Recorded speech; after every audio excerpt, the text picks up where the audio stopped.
Hi, this is Khushbu with another question of arithmetic progressions. This is question number 4, exercise 5.1, page number 99 from NCERT. The question is, which of the following are APs? हमें check करना है कि इनमें से कौन सी series AP form कर रही है. If they form an AP, find the common difference and write 3 more terms. और अगर वो AP फॉर्म कर रहे हैं तो हमें उसका common difference find करना है और उसके next 3 terms लिखने हैं. So यहाँ पर सबसे पहले हम इस पार्ट पे देखें, पार्ट नंबर 7. इसमें हमारे पास दिया हुआ है 0, -4, -8 एंड -12. अब हमारे पास फर्स्ट टर्म तो है, सेकंड टर्म भी है, थर्ड टर्म भी है, फोर्थ टर्म भी है. सबसे पहले हमें चेक करना है कि ये एपी है या नहीं. उसके लिए हमें देखना पड़ता है common difference.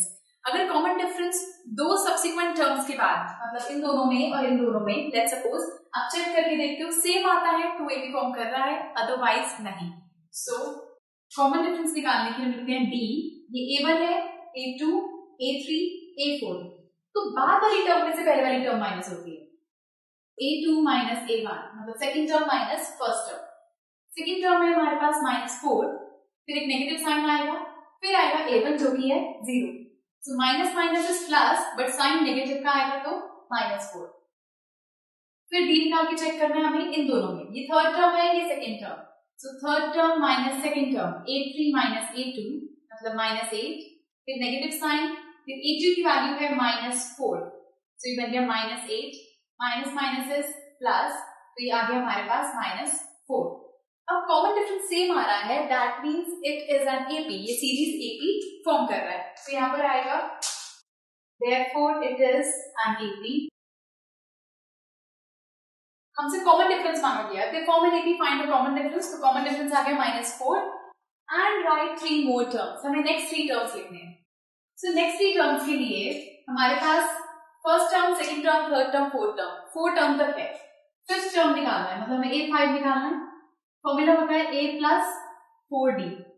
So first term हमारे पास है 0, 4, D इज -4. सो D की जगह पर आ गया -4. सो 0 प्लस 4 4 जा 16, बट नेगेटिव 16 बिकॉज यहाँ नेगेटिव साइन है.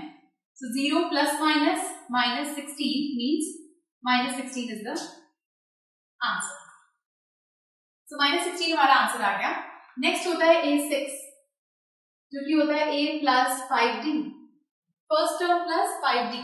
सो A फर्स्ट टर्म हमारे पास है 0, 5, D कॉमन डिफरेंस है हमारे पास -4.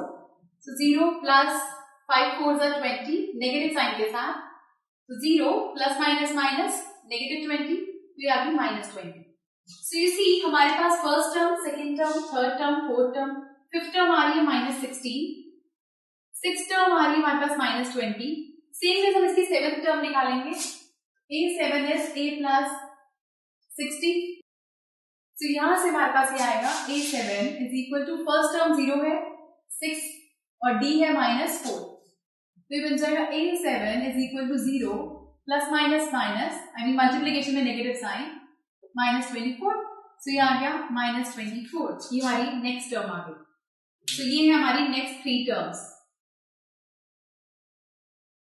सेम वे हम निकालेंगे पार्ट नंबर 8 में. पहले चेक करेंगे कि वो एपी है या नहीं. 8 पार्ट -1/2, -1/2, -1/2, -1/2. इस सीरीज को देखकर ही पता चल रहा है कि ये एपी है. क्यों? क्योंकि एक भी टर्म में कोई चेंजेस नहीं है. इसका मतलब कॉमन डिफरेंस यहाँ पे 0 है, बट स्टिल हमें ये शो करके दिखाना है. सो यहाँ पर हम निकालेंगे इसका common difference which is second term minus first term.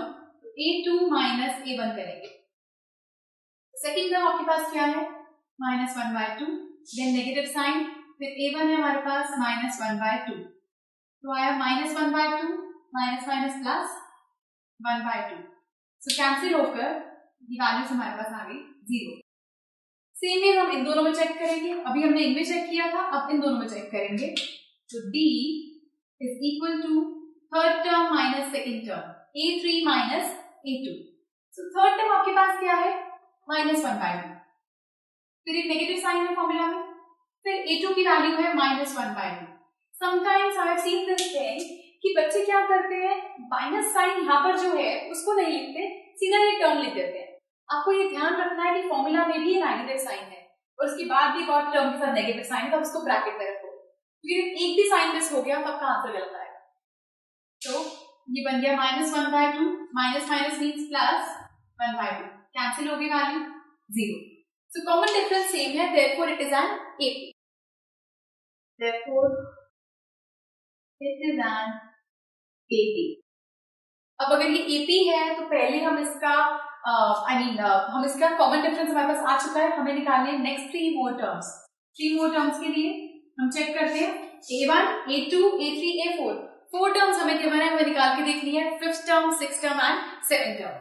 So 5th term होगी हमारे पास A plus 4D।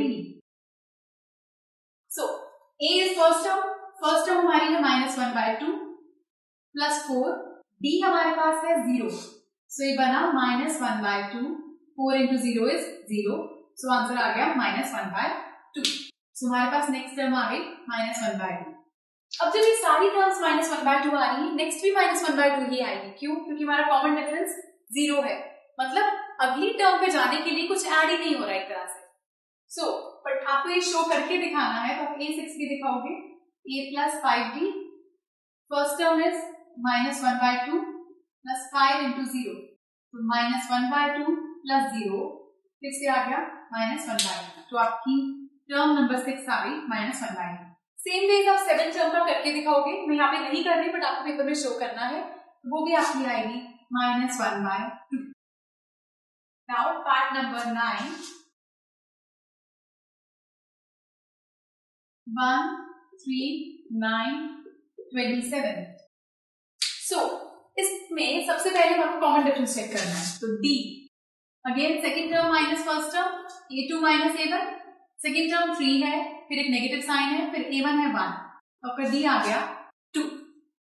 Same veg हम नेक्स्ट उस पे चेक करेंगे, D is equal to A3 minus A2, so D A3 हमारे पास है 27 माइनस 9, तो आपके पास ये आ गया 18 common difference.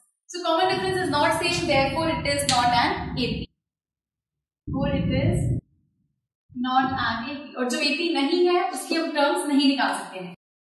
So this was question number 4 from exercise 5.1 and do watch the next video for other parts of this question. Goodbye.